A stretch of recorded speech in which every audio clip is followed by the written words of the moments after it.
Welcome everybody, and in this lecture we'll discuss two sections. One is section 43B and second one is section 41. So let's start with section 43B. Now we discussed so many sections like section 30 to 37. It talks about deductions, correct? Then we discussed section 40, which puts a limitation that if you follow certain conditions, then only we'll allow section 30 to 37 deductions. If you don't satisfy the conditions, then section 30 to 37 deductions not allowed. So similar to section 40 is section 43B. Section 43B says, I'll tell you a list of expenditures. Now this list should be deducted only if actually paid. That means if this list items are there and if it is due, then it should not be allowed as deduction. That's what section 43B says. So like 40 puts some limitations, 43 also puts some limitations. Now the purpose is very clear. Like you see the first item. Can they claim tax as deduction if it is due? If tax is not paid and they want to claim deduction, then it is wrong. Government will never get the money. Correct? So that's why government has to become extra strict for certain payments, and that's why section 43B says that okay, claim deductions on actual payment basis. Now let's understand the section in detail. So what this section says? This section says that if you are making the payments given in this list, then okay, you do the expenditure, but if you actually pay, then you will claim the deduction. So when you should pay? Either in the previous year or at least before filing the returns. So when you supposed to make the payment, at least in the previous year or in the worst case before filing the returns. So if you make the payment either in the previous year or before filing returns, you can claim the deduction in the previous year itself. Right? Suppose if you don't make the payment at all, that means your payment is not done, it is still due, then no deduction for this list items. Sir, I made the payment but after filing returns. No problem, yaar. The year in which you made the payment, in that previous year, you will claim the deduction. So government has no problem in giving deduction. Only thing they want is actual payment. That's it. Okay. So what are the items? Let's see. The first item is the tax, duty, cess, and any fees. Let's understand one after the other. When we talk about tax, is it talking about income tax? The answer is no. Why? Because income tax is disallowed under section 40. So when income tax is disallowed under section 40, then you cannot claim it as deduction here. Correct? So when they talk about tax, it is not income tax. Right? So what type of taxes may be there? It may be GST, goods and services tax. Right? It may be customs duty. It may be any entertainment tax of a local authority. It may be a professional tax. So these type of taxes are covered here. Right? Not at all. Income tax not covered. Okay. So when they talk about tax duty, we understood. When I say cess, obviously you should understand it is not health and education cess. Right? Because health and education cess also disallowed under section 40. So when they talk about cess, it is maybe some electricity cess conducted by or applied by the state governments, right? Some cess on lottery incomes which the state government may apply. So like that, some cess may be there. Or GST compensation cess you can consider, correct? That is applied on luxury items, correct? So this way you should understand the first item talks about any tax, duty, cess, or I can say any tax, duty, cess, or any fees, right? So fees is applicable under many laws, like under corporate law, certain fees is applicable. Under GST, there may be some fees applicable. Under the state laws, there may be some fees applicable. Under the Copyright Act, Trademarks Act, right? So there are fees under different laws. So any fees can be covered. But don't say that 234F fees. No. For late filing of income tax, whatever fees applicable, that is not deductible here. Okay. So with this, we should be very clear. So when I said section 43B, what I said to you, come on, repeat with me. This list of items only allowed as deduction if you actually pay. That means on due basis, not allowed. So when we should pay, either in the previous year or before filing returns, then you can claim the deduction. So what are that items? First item, tax, duty, fees, cess. Okay. What type of cess? GST compensation cess we can cover. What type of duty? Customs duty can be covered. Excise duty on alcoholic liquor can be covered. Right? Excise duty on petroleum product. VAT is a tax on petroleum products also. Correct? So this way you should be able to remember. When I say tax, it can be entertainment tax, it can be local authority certain taxes, it may be property taxes also. These are allowed as deduction, but only when actual payment is done. Right? That's why the lines written under any law for the time being in force. That's why they wrote. Okay. Let's come to the second point. Now, what this second point talk about? Bonus and commission payable to the employees. Now, employees render service to the organizations. So, as per the organizational rules or as per the new wage code, if some bonus has to be paid or some commission is to be paid to the salesman or for achieving some targets to the employees, that commission and bonus is allowed as deduction to the employer under cash basis. So only actually paid bonus, actually paid commission is allowed as deduction. Right. Now when it should be paid? Before filing income tax return. Right. That's the maximum deadline. Come to the third point. Now when we see third point, fourth point, fifth point, all the three talk about interest only. Third, fourth, fifth. All talk about interest. Now interest on loan or borrowings, obviously. So when you take loan, when you borrow some money or when you got some advances is obviously loan only, na? So interest on loan, borrowings, advances that are allowed as deduction on actual payment basis under point number 3, 4, 5. So what point number 3 talks about? You have taken a loan from public financial institution or state finance corporation or state industrial investment corporation. So from whom you took the loan? Public financial institution. Like Life Insurance Corporation of India is public financial institution. Okay. Or state finance corporation. Right. Or third one, state industrial investment corporation. So you took loan from these any of the three entities. Then whatever interest paid is allowed as deduction. Right? Now, payment basis. If it is due, not allowed.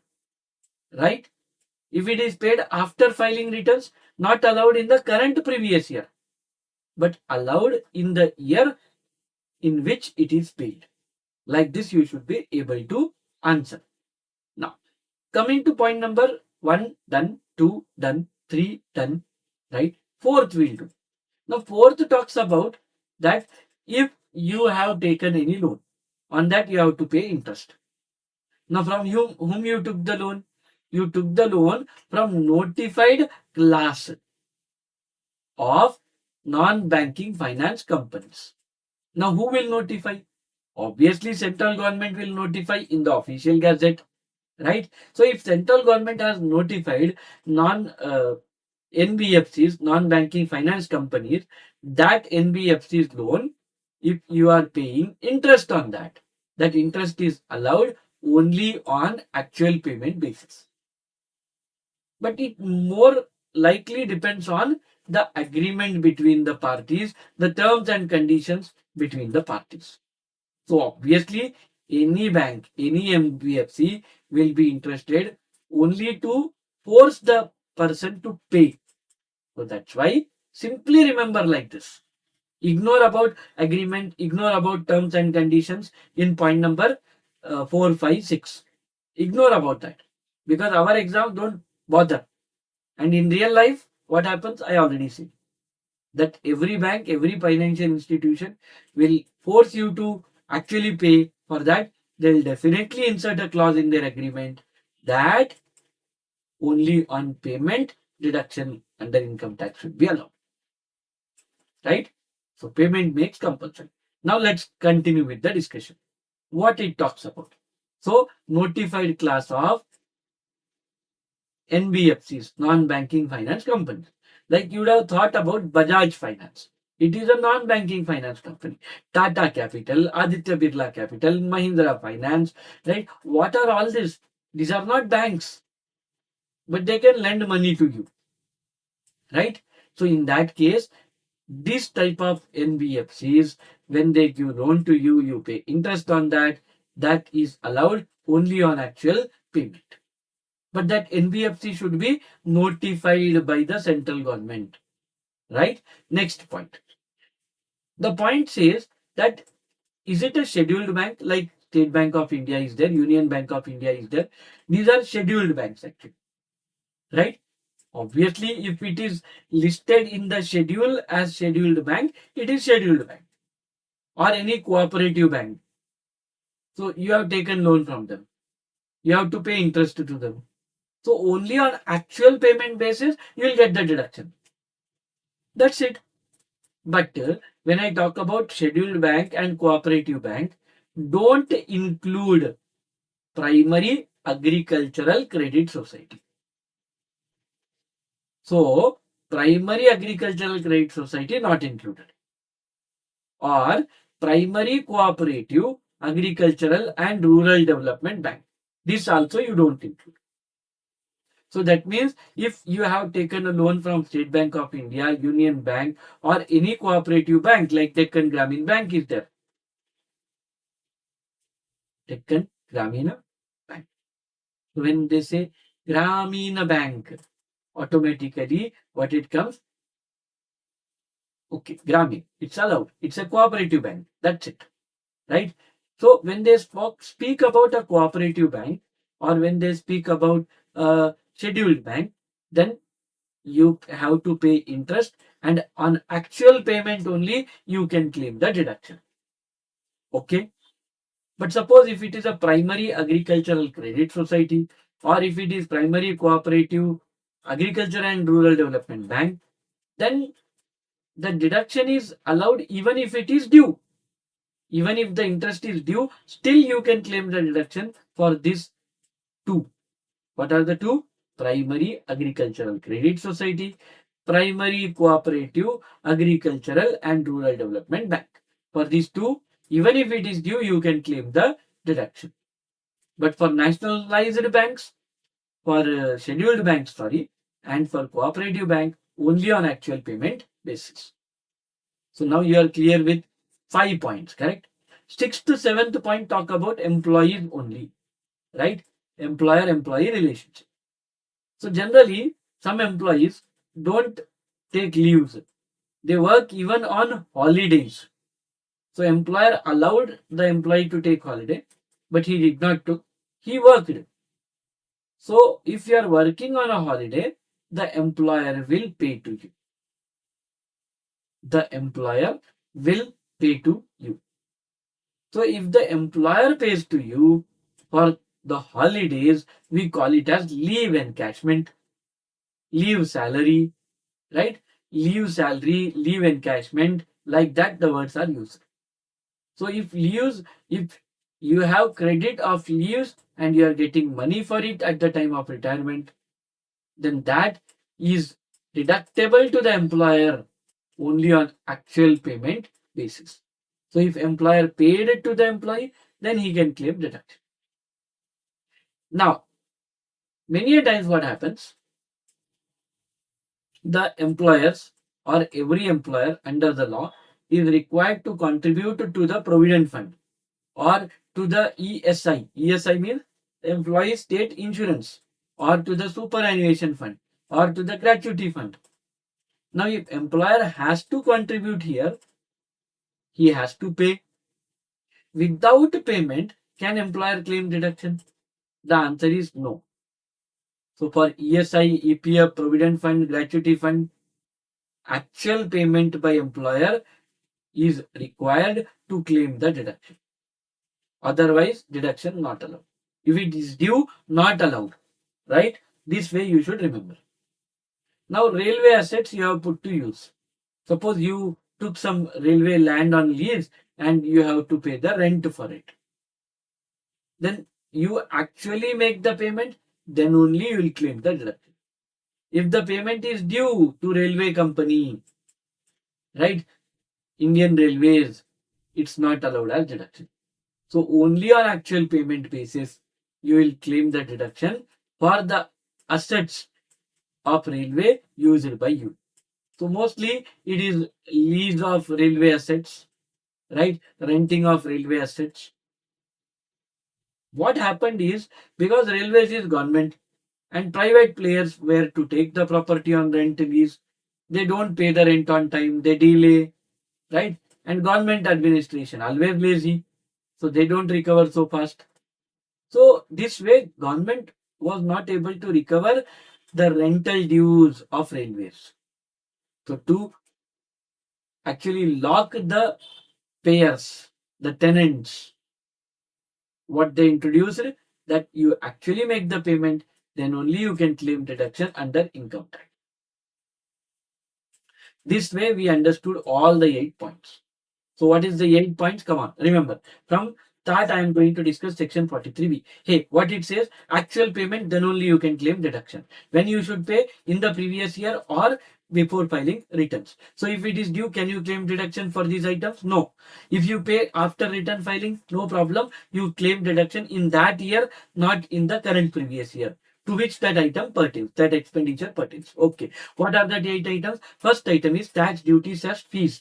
Second item is bonus commission payable to employee. Third item is basically interest on loan or borrowings which you have to pay to whom? Public financial institution, state finance corporation, state industrial investment corporation. Fourth item talks about interest on loan or borrowings payable to non-banking finance company. Fifth item talks about interest on loan borrowings which is payable to a scheduled bank or a cooperative bank, but ignore the primary agriculture credit society and also ignore primary cooperative agriculture and rural development bank. Like if you talk about these two primary items, even on due basis, you can claim the deduction. Leave encashment is the sixth item. Seventh item, please remember, employer contribution to provident fund, ESI, right? This also you can claim deduction only on actual payment basis. And last one, lease of railway assets. You have to pay the rent, then only you claim deduction. Otherwise, not allowed. Like this, you should recap. Now, note and analysis around 8 points are there, but there is a slight writing of CMA notes, whatever I have adopted from, not appropriate. So just listen to my points and cut unnecessary points. Like example, method of accounting is irrelevant. Please deduct it, cut it. Useless for you. Why I am telling? Because suppose if the method of accounting is cash basis, right? If the method of accounting is cash basis, then this section doesn't apply. Because the law will say that did you make the payment in the previous year? If yes, claim the deduction. If no, the year in which you made the payment, you claim the deduction. So here, filing of returns is irrelevant if you are following cash basis of accounting. So this section doesn't apply. right? Second thing, if you are following mercantile basis, then definitely this section applies. Then you either make the payment in previous year or before filing returns, then you claim the deduction in the previous year. But suppose if you pay after filing returns, then you claim the deduction in that previous year to which in which you actually made the payment, the year in which you made the payment. So the payment may pertain to one previous year. The payment is done after return filing in another previous year. So you will get deduction in that another previous year, that you have to remember. Suppose example, interest is there. Okay, wait. Interest is there. You did not pay. So that interest is converted into loan. Now can we say the interest is paid? No. Even though you will not be able to see the interest element in the books of accounts, but still you actually did not pay. There is no debit in your books of accounts, right? Debit means for actual payment. There is no entry in your cash book in simple language. So in that case, if interest is converted into loan, you cannot claim deduction under, right? You cannot claim deduction. Now, section 30 to 37 talks about deductions. If any expenditure is allowed as deduction under income tax, then only this section applies. If suppose, if deduction is not allowed under section 30 to 37, then this section doesn't apply. Like example, income tax is disallowed, right? Section 37 also don't allow income tax. Illegal payments are there. Section 37 also don't allow. So now it is illegal payment, but I actually paid, sir. So what? Section 43B will not allow. So if it is allowed under section 30 to 37, there is no disallowance under section 40. Then only you check this section. If there is no problem with this section, then claim the deduction. If this section restricts, then you make actual payment, then claim the deduction. But only for those items which are mentioned under this section. Okay. This way you should be able to understand the topic. So we discussed about the method of accounting, right? We discussed about interest due, right? Converted into loan. We discussed about these points. Now one more thing. Suppose example, you claimed the expenditure on due basis in the current previous or in the past previous years. Now in the current previous year, you made the payment. Now can you claim the deduction again? The answer is no. If once you claimed the deduction on due basis, now you cannot claim the deduction on payment basis, even though section 43B says, right? Because under income tax, what is the principle? No double deduction. So you can claim deduction only one time. So if you have claimed deduction under due basis, no deduction under payment basis. That's it. Last thing. See, employer gets deducts the provident fund contribution, ESI contribution of the employee. So when employer keeps that money with him, which belongs to employee, that money is the income of the employer. That money is the income of the employer. Right? This you have to remember. And if the employer deposits the employee's part within time given in the respective law, not under income tax law, respective law, then only the employer will get the deduction. Then only the employer will get the deduction. Suppose employer did not deposit within the time given under EPF Act, then employer will never get the deduction. Here they said never. Because you are keeping some other person's money here. Correct? It's all employees' money which you deducted. Now at least you deposit in time. If you don't do, then definitely you have permanent disallowance. Right? you will never be able to deduct. Now, when I spoke about the seventh point and this point, the last point in the whole section 43b, there is a difference. When I am talking about this last point, I am talking about employees' contribution. So that's why it should be deposited within the time given as per the respective law. Otherwise, permanently disallowed. But when I talk about seventh point, it is employer's contribution to the provident fund, superannuation fund, right? So that can be contributed before filing income tax return. So please remember, here also provident fund, ESI, superannuation, right? But is it employer's contribution? Then check income tax return filing due date. If it is employee's contribution, then check due date under the respective law. This difference you should be able to understand. Okay. Employer's contribution covered under 43b. Employee's contribution not covered here. But still for knowledge we wrote it. Okay. Like this we completed section 43b. I feel you understood entire context. Now come to section 41. Now what 41 talks about? It talks about basically deemed income, deemed profit. Right? When I started the lecture of PGBP, what I said? I simply said that, come on, remember, there are two sections which talk about income. One is section 28 and another is section 41. Correct? Yes. So 41 is deemed incomes. Let me start with a story. You will enjoy. Suspense story. Let's continue. So what happened? Income tax department once called you. You went to the income tax department.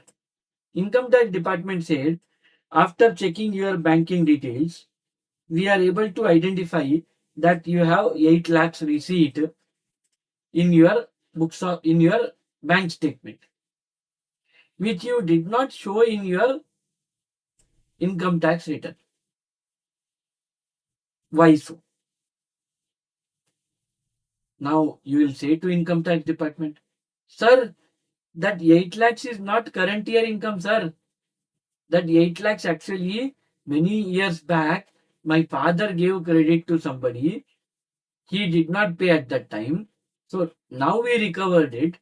So that's why I wrote it. It is there in my bank account, but it's not my income. So that's why I did not show. Income tax department will say, sorry boss, you are completely wrong.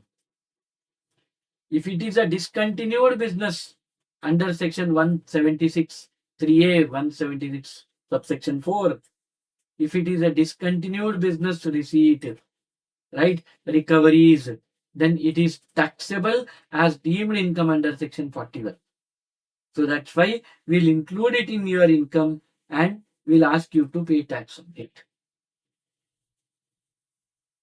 You never thought, correct? That money doesn't relate to me. It relates to my father. I received it. So it's not my income. You may say like that. But income tax department will not accept. You are supposed to pay tax on that income also. So what are such crazy things? We'll try to understand in section 41. So first crazy thing is section 41, subsection 1. It talks about deductions in relation to loss, expenditure, and trading liability. Now, suppose if you have recovered something in relation to any deduction, then that recovery is taxable. Suppose example, you have met, or your factory, your business met with a fire accident. So you got loss of stock, loss of building. So that loss, can you claim it as deduction? The answer is section 37 says yes. This loss you can claim it as deduction under section 37. But later on, you received insurance compensation. Now, when you actually claimed the deduction for the stock for the loss of the building, when you claimed the deduction, now when you recover the money from insurance company, you should show it as income. Under which section? Under section 41, subsection 1. Some expenditure you incurred for the business. But later on, government said, we are ready to reimburse it. We are going to repay it. Because your business is most wanted. You are into semiconductor chip manufacturing. So you incurred certain expenditure, government reimbursed it. So when you incur the expenditure, you deducted it from the income. But when you got that money back from government, you should add it to the income. It is taxable income. Right? When you spend, it is debited. When you earn it back, you credit it. Same what we do in accounts, we have to deduct if it is an expenditure, and if it is a recovery later on, add it to the income. That's it we should do. So what we understood? We understood deduction in respect of loss, expenditure, or a trading liability. During the course of business, you have taken certain liabilities. You may not be in a position to pay. But the trader understood and said, okay boss, no need to pay, don't worry. Now, when you showed the purchase as an expenditure and claimed the deduction, but later on, the liability was waived off. You are not asked to pay. So in that case, whatever liability is waived, right, that liability will be treated as income. When that liability was incurred, when the purchases happened, you claimed it as deduction. Now, when the businessman says no need to pay, or when the government says no need to pay, we'll take care of it. In that case, definitely it will be treated as income under section 41 subsection 1. So any loss, any expenditure, any trading liability, this way you should understand. Now come to section 41 subsection 2. What it talks about? Simple word, balancing charge. Now, what are you able to recollect? Tell me. When I say balancing charge, what you are able to recollect? Array, very nice. It's actually electricity undertaking. So if you sell any tangible assets of electricity undertaking, then that tangible assets what you sold, what is the sale price? Is it above the WDV but not more than original cost? Then in that case, is it above the WDV but not more than original cost? In that case, it becomes balancing charge tax. Suppose if it is more than original cost, anything above original cost is capital gain. Right? Suppose in a question we'll saw that 60,000 is your WDV, your original cost is 1 lakh rupees, and you sold the asset for 90,000. In that case, because 90,000 is less than 1 lakh, right? Less than 1 lakh, less than original cost.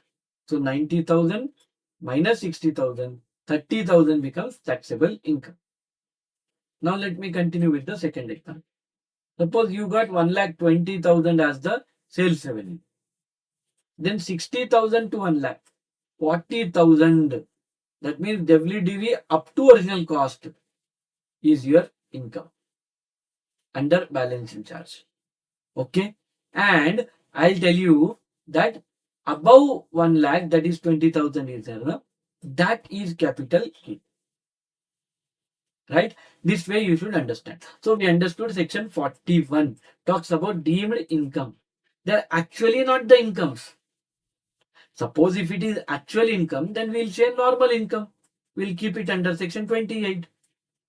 But because it is not actual income, we call it as deemed income. Section 41, subsection 1. It talks about What? It talks about loss, expenditure, correct? So section 41 subsection 1 talks about loss, talks about expenditure, right? So whenever loss, expenditure or a trading liability is incurred and later on recovered, the recovery is taxable under section 41. 41 subsection 2 balancing charge we discussed in case of electricity undertakings, right? Only for tangible assets. Then that is also taxable. But remember, more than WDV up to original cost, right? More than WDV, sale price up to original cost is taxed under balancing charge. More than the original cost is taxed under capital gain. And if sale consideration is less than WDV, then that will be treated as terminal depreciation also. Suppose I said WDV is 60,000 and you sold it for 40,000. That 20,000 is terminal depreciation. It is loss. Right? So balancing charge, along with that, I revised your power generating units concept also. Now let's come to 41 subsection 3. Sale of scientific research assets. Now when we talk about scientific research assets, please remember there are two types. One, the asset is permanently used for scientific research and sold. And second one, the scientific research asset is used for something else after some time and you sold. So if scientific research asset is used for something else, right, then definitely this section will not apply. If scientific research asset is only used for scientific research and then sold, then this section 41 subsection 3 applies. Like this you should remember. Now, what may be the sale price? Anything? Whatever it may be, you are fully prepared. Right? This way you should be able to understand the topic. Now, we discussed about section 41, subsection 3, sale of scientific research assets. Now, how will we do? Obviously, what is the taxable income? The sale consideration or deduction, whichever is lower. What I said, sale consideration or deduction. In most of the cases, 100%. Take all cases 100% deduction. There is no more than 100% now. Right? So, under scientific research, the deduction is neither less than 100 or more than 100. It is always 100.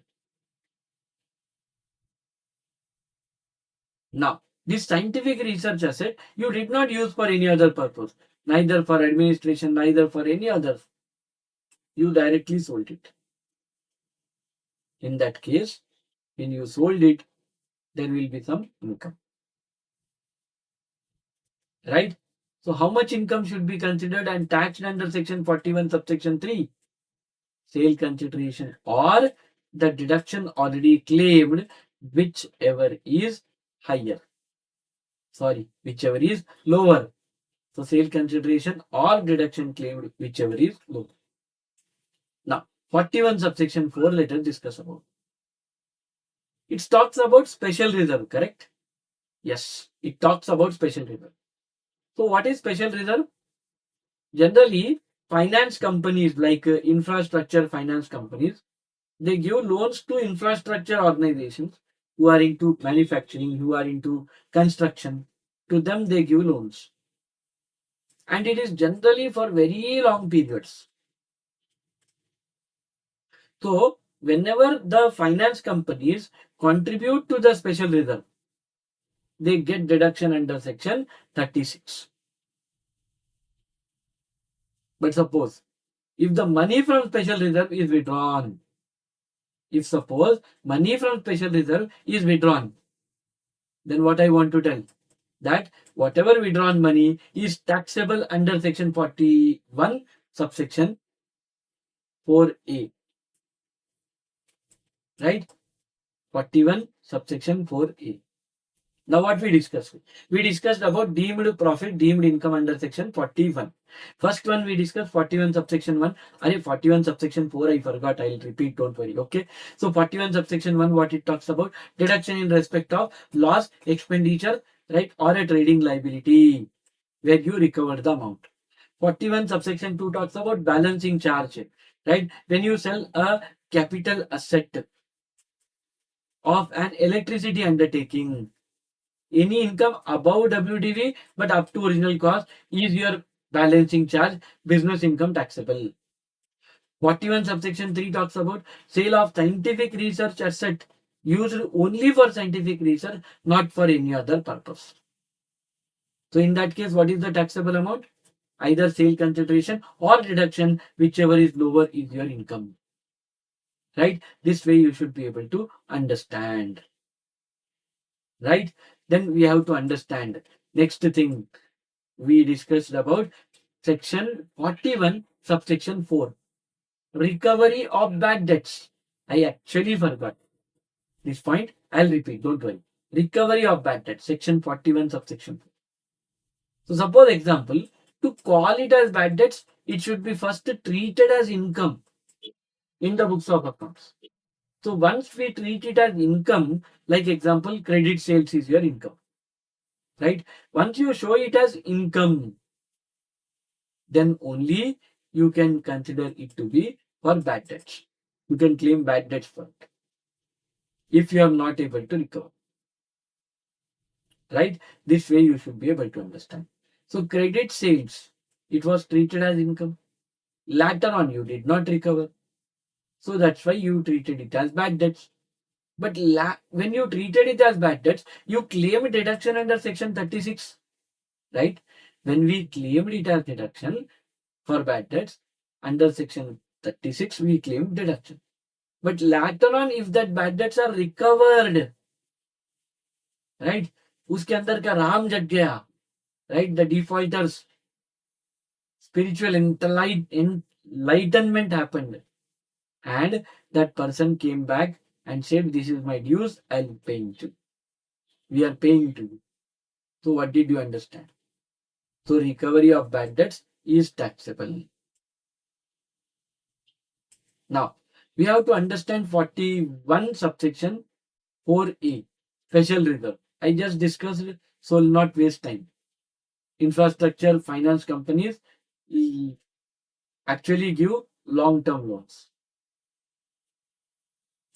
Now, to recover all that and generate additional revenue, they requested government for special permission for construction of infrastructure. Right? Are you able to understand? Yes. For construction of infrastructure, what they did? They created some fund, and they give the loans for infrastructure purpose, for long term purpose. So they create a fund, we call it as special reserve. So when they contribute to the special reserve under section 36, they claim deduction. But when they withdraw the money, that is taxable under section 41 subsection 4a. Right? This way we completed this also. Right? Last thing I wanted to tell you, simply remember the last thing, that is under section 176 subsection 3a or 176 subsection 4, discontinued business. The starting story I said in this, right? Your father's business, income tax department called you, 8 lakhs is in your cash book, but you did not show it as income. You said it is not relating to current business, it is relating to father's business. Still it is taxable because you received it. It is your deemed income. Are you able to understand? Right? Suppose we understood section 41, subsection 1, 2, 3, 4, 4a, and 176, subsection 3a and subsection 4. But regarding bad debts, in your exam, there will be tough questions for you to handle. Tough questions means actually tough questions.